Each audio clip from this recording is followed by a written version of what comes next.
The US is trying to delay our fighter aircraft projects by not supplying engines on time of LCA Tejas Mark 1A and delaying the engine deal for Tejas Mark 2 AMCA twin engine deck based fighter.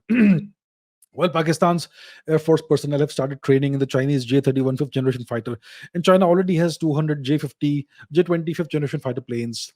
Our programs have almost a decade left for induction into our Air Force with an unrealistic timeline. Do you think we have already lost our upper edge over China as well as Pakistan because they will get fifth generation fighters before us? And should we participate in the Su-57 program again? Okay, a lot to unpack here. Have we lost our upper edge over China? We never had an upper edge over China. The Chinese Air Force was always better than ours. India should not be, but we choose to be behind everybody. We have we are supposed to have 34 Air Force squadrons. What's the actual strength? Way below that. Who is to blame for this? Does India lack in money? It's just I mean I'm short of words when it comes to describing the the kind of strategic planning we have. So this is where we are now. Okay, no point going into the past and blaming X or Y or Z or whoever the hell. Here's where we are. The Pakistanis will now have the J-20, J-31 fifth generation fighter. They've already started training in that. For the longest time, they had F-16s, and at some point in time, the F-16s were the best plane in the world, in the region at least. So they had this big edge over us. We have 36 Rafales and a bunch of hodgepodge of various kinds of fighter planes. We have our own Tejas Mark 1A, Mark 2, etc. that we are developing. We need jet engines for them. We don't have an indigenous jet engine. We need the American jet engines for that. The Americans are delaying the order because they want to put pressure on India to make us bend the knee even more than we are bending the knee right now. They want India to be a proper US vassal state. Complete vassal, puppet. That's what the Americans want India to become. Okay? And we don't want that. So what does India do? One thing we could do is we could give an order for 100 or 200 Rafales. In case the Rafale is a good enough fighter plane. It's a 4.5 generation fighter plane. Perhaps not as good as a fifth generation fighter, but if in case it suits our requirements, we could give an order for 100 or 200 Rafales. We already know how to use the thing.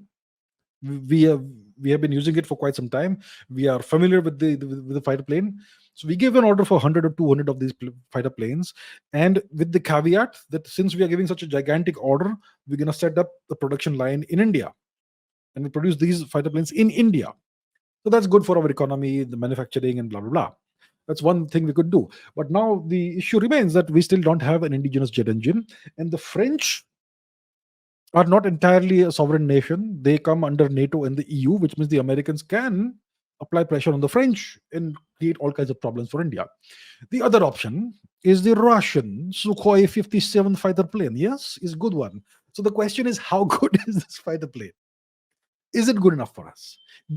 I'm sure it's a fantastic fighter plane, fifth generation and so on. But does it suit our requirements? We have very specific requirements. We have this very specific geography, very specific set of adversaries. Is the Sukhoi 57 right for us? In case it is, do the same thing. Give an order for 100 or 200 or whatever number of Sukhoi 57s with the caveat that we're going to produce them in India, and with the caveat that you transfer jet engine technology. We have to acquire jet engine technology some way or the other. Buy, beg, borrow, steal, whatever. Roger Waters, buy, beg, borrow, steal. Eclipse, anyhow. And in the meanwhile, we have to keep on persevering with the Kaveri program. Let it take another 10, 20 years, doesn't matter. Keep on doing it if you can. Or if the current Kaveri it has a reasonable amount of thrust, maybe 70, 80 kilonewtons, maybe 70, let's say, then why don't you design a twin engine fighter plane with two Kaveri engines, 70, 70, 140 kilonewtons thrust, as long as it can do the afterburner thing properly. So I'm sure there are solutions. If you look at the Rafale, it is a twin engine fighter plane. And I'm pretty sure that the jet engines of the Rafale are kind of on par with the Kaveri. So why can't we do that sort of thing? I'm sure there are. It's not as simple as I am making it sound, but we've got to find solutions. One of the solutions is to throw money either at France or Russia. I think with France, we have a reasonable amount of understanding, but France is susceptible to American pressure. We know that. It's not their fault, but they are. Russia, on the other hand, may be susceptible to some extent of Chinese pressure.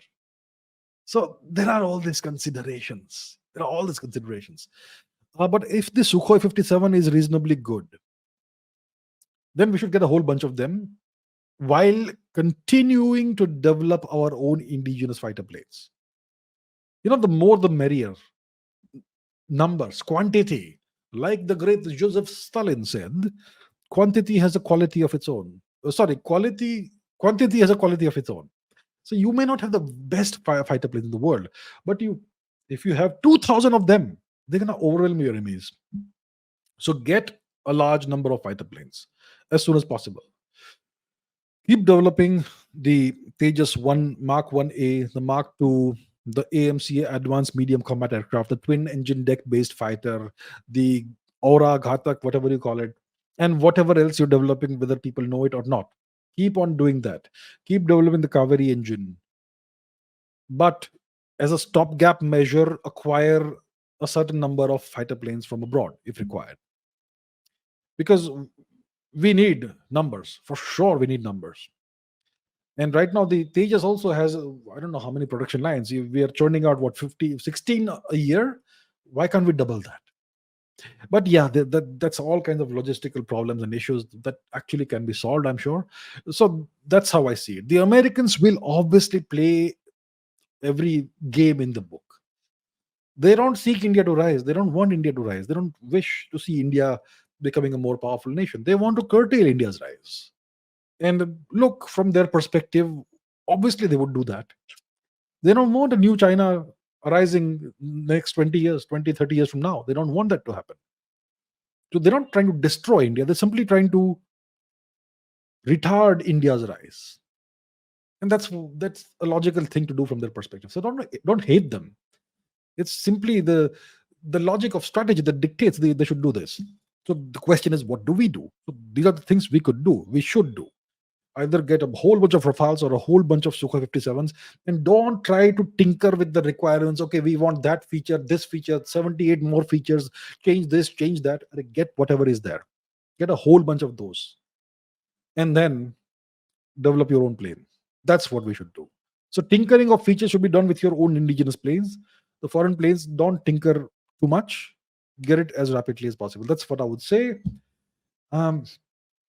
Learn from the lessons of the past. We've had so many opportunities to do these things. Make it happen this time. That's what I would say.